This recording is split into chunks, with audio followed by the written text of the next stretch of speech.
चुनरिया लाले लाल।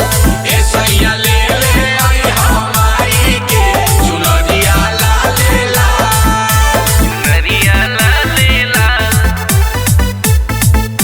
चुनरिया लाले लाल।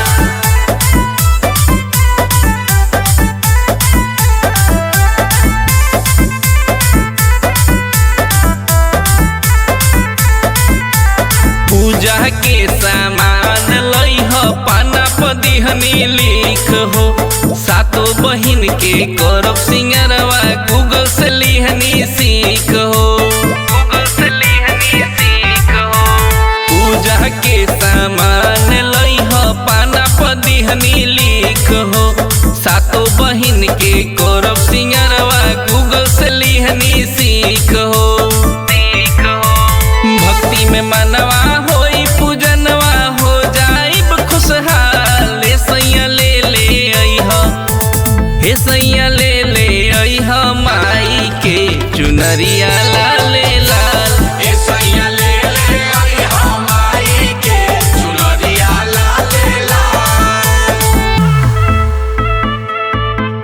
चुनरिया लाले लाल। चुनरिया लाले लाल।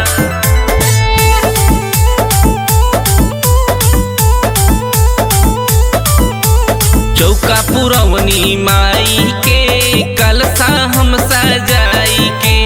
स्वागत में गाइब सुनर भजनिया अपना देवी माई के। अपना देवी माई के।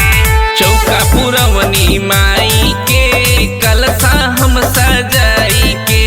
गाई मनीषवा सुनर भजनिया अपना देवी माई के। माई के मुलाया भय संग जाई भूपेश जी पूछी ना सवाल। हे सैया ले ले अइह। हे सैया ले ले अइह माई के चुनरिया लाले लाल। ए सैया ले ले आई हमारी के चुनरिया लाले लाल। ए सैया ले ले आई हमारी के चुनरिया लाले लाल। Music by Munna Mishra, MM studio, Gorakhpur.